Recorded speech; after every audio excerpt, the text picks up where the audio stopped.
ওরা বসার পরে হেলমেট ফেলমেট পরে ভালো হবে।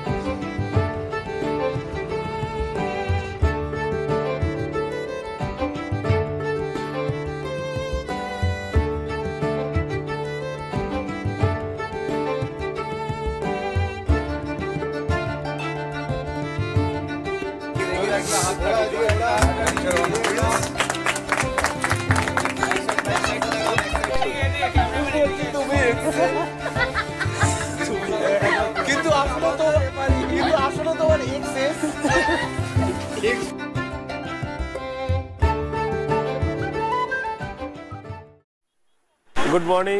Good morning from Belgharia expressway. এই মুহূর্তে আমরা দাঁড়িয়ে রয়েছি, এই জাস্ট চা খাচ্ছি। শীতকালের সকালে রাস্তায় দাঁড়িয়ে চা খাওয়ার মজাটা একটু অন্যরকম। তো হঠাৎ কেন দাঁড়িয়ে রয়েছি সেটা শুনে নি। আজ আমরা কোথায় যাচ্ছি, আজ এখান থেকে আমরা একটা নতুন ব্লগ স্টার্ট করছি। আমাদের বাড়ি থেকে স্টার্ট না করার একটাই কারণ, প্রচণ্ড রাস্তায় জ্যাম থাকে, ব্লগটা করে ঠিকঠাক মজা পাবো না। তো সেই জন্য আমরা এখান থেকে স্টার্ট করছি। চলো শুনে নিই আজকে আমরা কোথায় যাচ্ছি।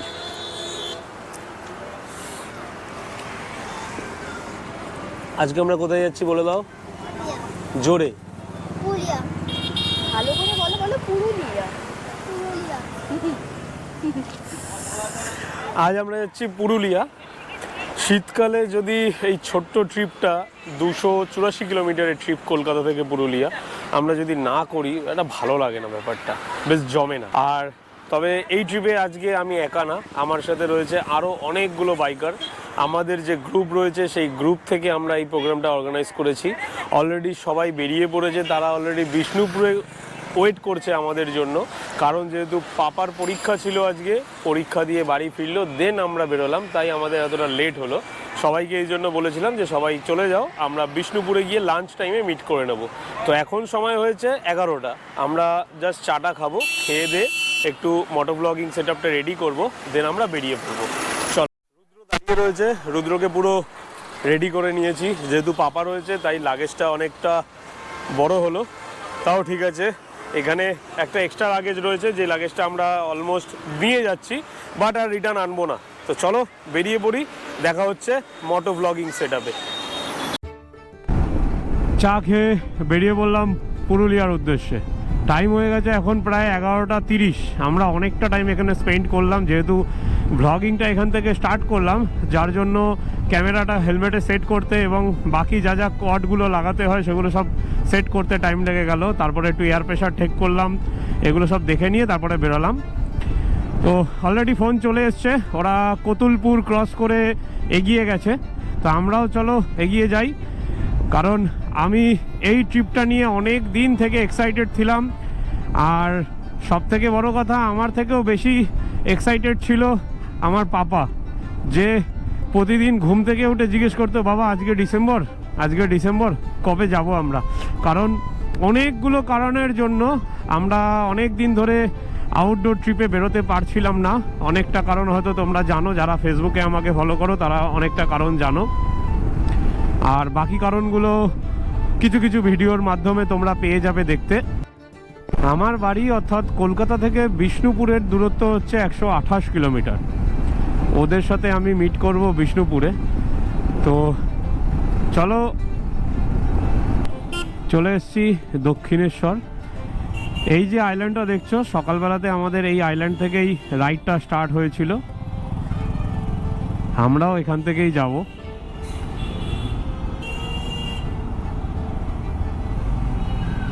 এই যে নিচে রয়েছে মা গঙ্গা নদী, আর এই ডান দিকে রয়েছে দক্ষিণা কালী মায়ের মন্দির।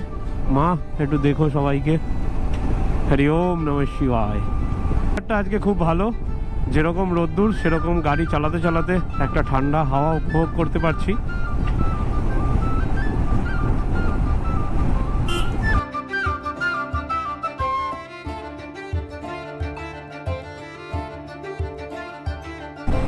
ফাইনালি উঠে পড়লাম হাইওয়েতে।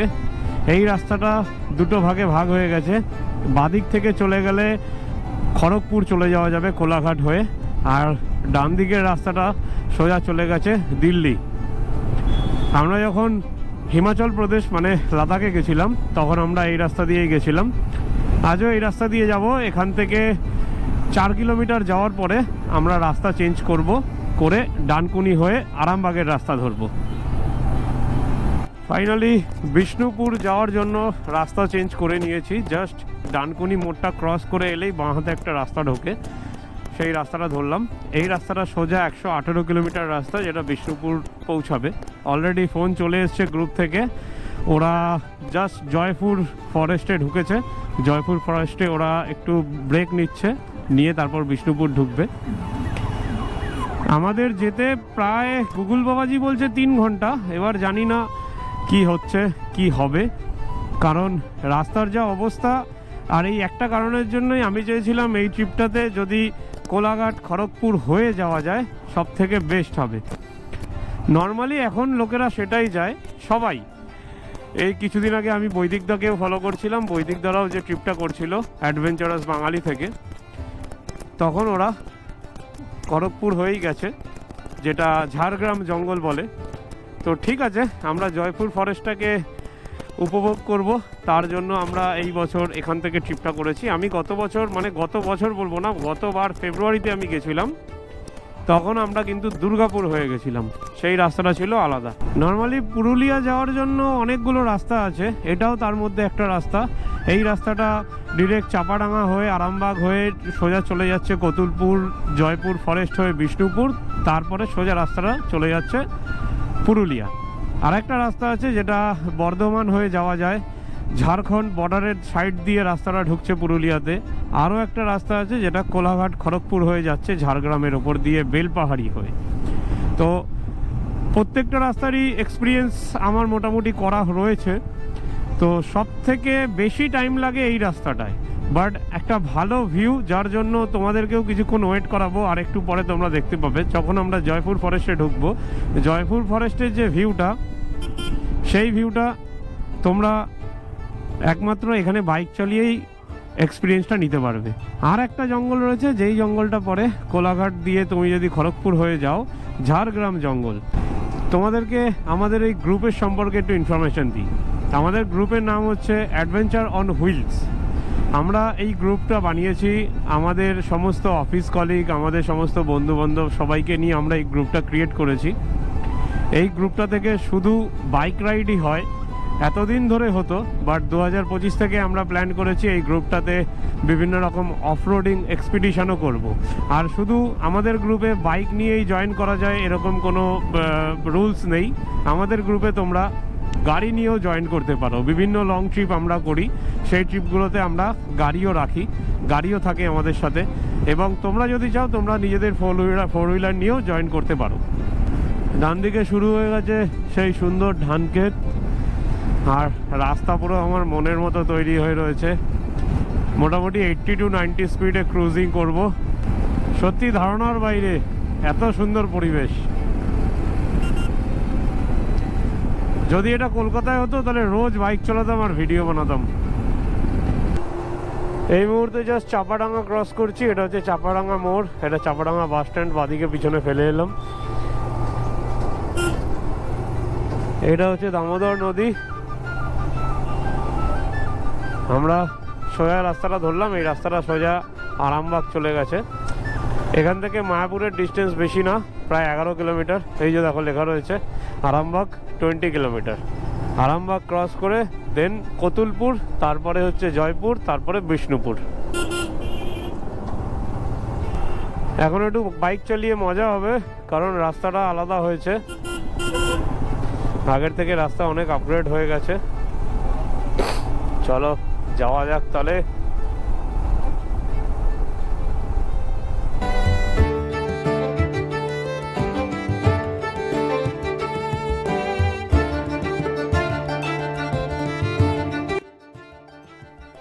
টাইম হয়ে গেছে এখন 2:44। আমরা জাস্ট আরামবাগ ক্রস করে একটু দাঁড়িয়েছিলাম, এক কাপ চা খেয়ে একটুখানি মাইন্ডটাকে ফ্রেশ করে আবার বেরিয়ে পড়লাম। ওদের অলরেডি লাঞ্চ হয়ে গেছে, আমি গ্রুপের সাথে কথা বলে নিলাম, তাই ওদেরকে ওয়েট করতে বারণ করলাম। আমরা রাস্তাতেই ওদের সাথে মিট করে নেব। তো চলো এগিয়ে যাই, যতটা টেনে চালানো যায়, কিন্তু বেশি টানা যাবে না যেহেতু পাপা আছে। তাই চলো আমাদের নর্মাল স্পিডে যাব। কারণ আগামী দিনে অনেক রাইড পড়ে আছে।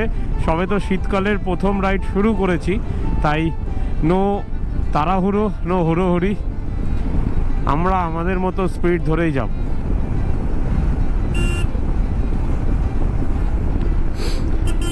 এখন মোটামুটি রাস্তাটা ভালো মন্দ মিশিয়ে রয়েছে, তাই একটু বুঝে চালাতে হচ্ছে। দেখ বাবা কত গরু, দেখ।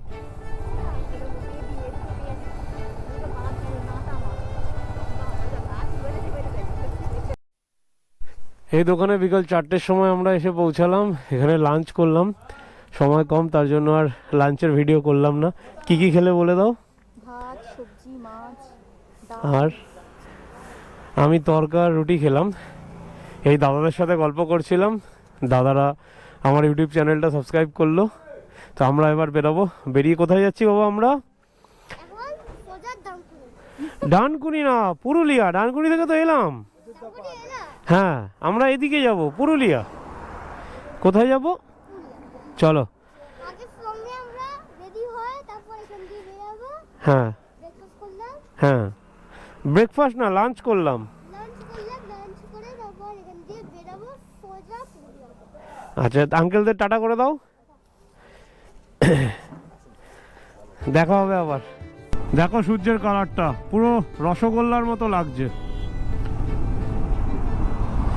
আমরা এতক্ষণ মির্জাপুরে ছিলাম, এটা বাঁকুড়া জেলার একটা অংশ। এখানে আমরা লাঞ্চ কমপ্লিট করলাম বিকাল 4টের সময়। যে গ্রুপের সাথে এসছি গ্রুপকে ভুলে গেছি, গ্রুপ আগে চলে গেছে। গ্রুপ যদিও আমাদের থেকে অনেক আগে ওরা বেরিয়েছে, ওরা কালকে সারা রাত্রির এতটা এক্সাইটমেন্টের মধ্যে ছিল যার জন্য ওরা ফার্স্ট হাফে অনেক আর্লি মর্নিং 7:30 মিট আপ ছিল, ওরা 7টায় পয়েন্টে পৌঁছে গেছে, লোকেশন পয়েন্টে। তো আমি যেহেতু পাপার জন্য আমরা লেট করে বেরিয়েছি, মানে আমি, পাপা, ডিম্পি, আমরা 3জন মিলে। তো লাঞ্চের টাইমে আমাদের সাথে লাস্ট কথা হলো, বলে দিলাম যে রিসর্টে চলে যাও, রিসর্টে গিয়ে একসাথে দেখা করে নেব। তো এখন আমরা ডিরেক্ট যাচ্ছি রিসর্টে। মির্জাপুর থেকে রিসর্টের ডিস্টেন্স মানে সোনকুপিতে জঙ্গলবুরু ইকো রিসর্ট ডিস্টেন্স হচ্ছে 170 কিলোমিটার। পুরোটাই কন্টিনিউ যাব, মাঝপথে হয়তো একবার ব্রেক নিতে হতে পারে। তো চলো এগিয়ে যাই।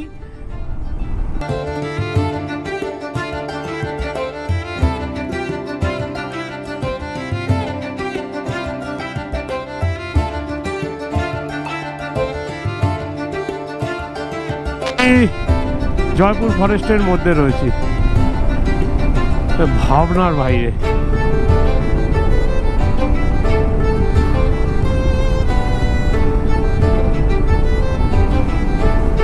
দুর্দান্ত পরিবেশ, দুর্দান্ত। জঙ্গলের ভিউটা একটুখানি উপভোগ করো। না, জঙ্গলটা ডেঞ্জারাস, চলো। এগুলো কি গাছ বলতে পারো? শাল গাছ। এগুলো আরো মোটা মোটা হয়, পুরো ঘন জঙ্গল।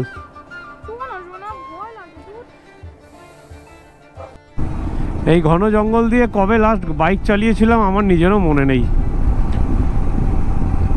ফাটাফাটি লাগছে, ফাটাফাটি।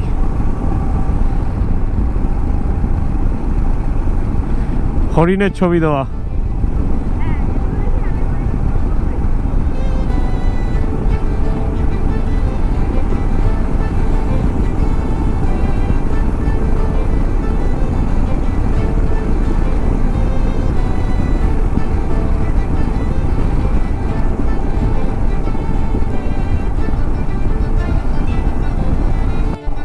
বিষ্ণুপুর যে টেরাকোটা টেম্পল রয়েছে এটা দিয়ে যেতে হবে।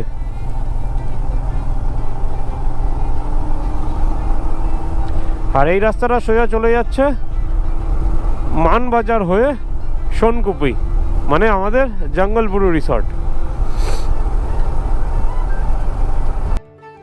আমরা একটা জঙ্গলের ভেতর দিয়ে রাস্তা ধরেছি, যেই রাস্তাটা সোজা মানবাজারে গিয়ে উঠবে। একটা বেস্ট আইডিয়া, কারণ রাস্তায় এত বাম্পার যার জন্য চালাতে খুব কষ্ট। তো তার থেকে এটা ছোট রাস্তা, কিন্তু অত বাম্পার নেই, তাই এই রাস্তা ধরেই আমরা মানবাজার হয়ে সোনকুপি যাচ্ছি।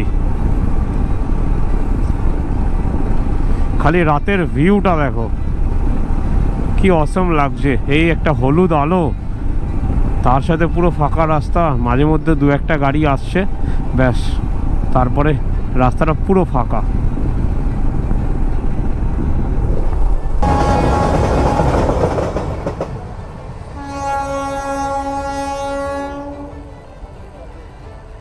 বাবা দেখ ট্রেন যাচ্ছে।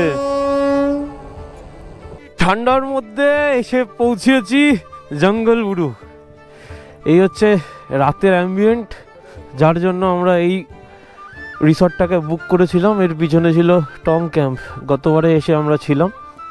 সমস্ত বাইকগুলো দাঁড়িয়ে রয়েছে, খালি আমরাই আছি, আর কেউ নেই, পুরো ফাঁকা। মজা হবে, মস্তি হবে। আমাদের পুরো টিমটাকে দেখে নাও, একটু সবাই হাই করে দাও। বোতল পুরো নিচে রাখো। পুরো টিম নিয়ে এখন আমরা একটা ছোট ভাষণ সভা করব। আর এখানে রয়েছে সৌরভ দা, আর পিছনে রয়েছে জামানদা। জামানদা মুখটা দেখাও।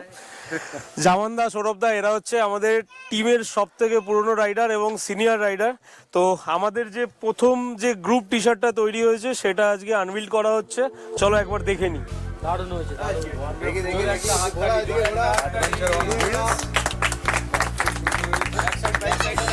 জিনিস আমি দেখলাম এখানে লোগোটা হয়েছে, ভালো হয়েছে। যেটা নতুন লোগোটা, যেটা তুমি বলছিলে, এবার তো গাড়িতে লাগাবে চাইছি। এবার থেকে কি হবে, আমরা যত জায়গায়, যত লোকেশনে ঘুরতে যাব, প্রত্যেকটা লোকেশনের একটা ছোট্ট মেসেজ টি শার্টে থাকবে। ওইদিকে তুমি দুটো আছে দাদা।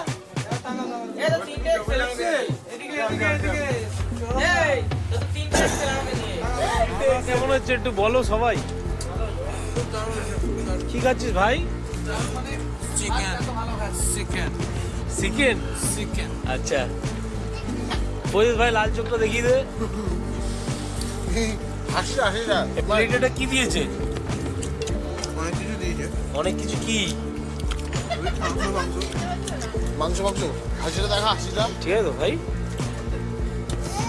ভাগ্যটা পড়লা।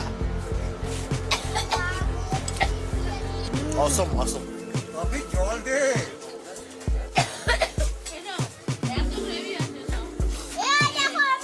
পাপা ওকে।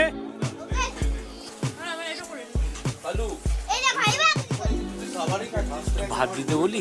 না হয়ে গেছে। কেন?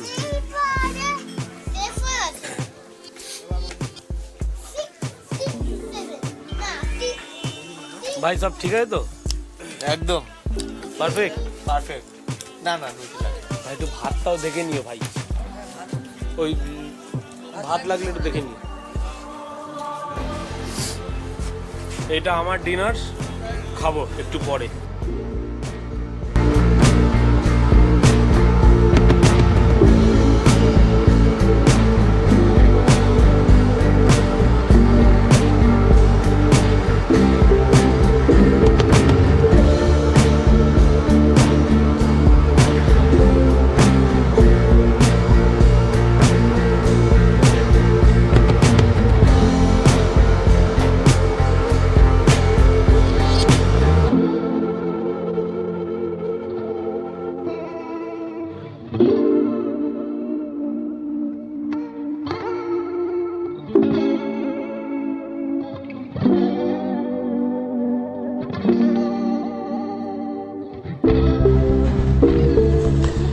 Good morning from Purulia.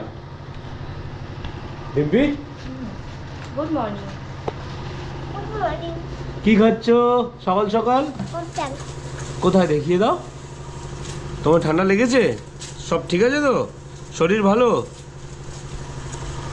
ঠান্ডা কিরকম ছিল রাতে? ঠান্ডা রাতে খুব বাড়াবাড়ি ছিল, এখন রোদ্দুরটার জন্য ভালো লাগছে। কালকে রাতে সত্যি খুব ভালো ঠান্ডা ছিল এখানে। আমরা তো খাওয়া দাওয়া করে জাস্ট কোনো রকম ঘরে ঢুকে পড়েছিলাম। আজকে সকালবেলা, এখন বাজে 8:30, আমরা একটু এক্সপ্লোর করার জন্য বেরোবো কিছুক্ষণ পরে। বাট চলো এখন একবার সকালবেলা বাইরেটা দেখিয়ে দিই, তার আগে একবার ঘরের ভেতরটা পুরো দেখিয়ে দিই। ঘরে টোটাল 3 জনের বেড ছিল, তো আমাদের যেহেতু একটা বেডেই সব হয়ে যাবে, তাই আমরা এই বেডটাতে সমস্ত জিনিসপত্র, হেলমেট, ক্যামেরা সব রেখে নিয়েছি।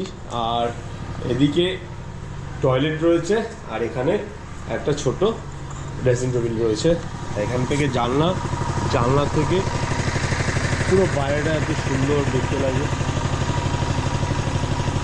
আর চলো তোমাদেরকে দেখিয়ে দিই এই ঘরের বাইরের ডিজাইনটা কত সুন্দর লাগে।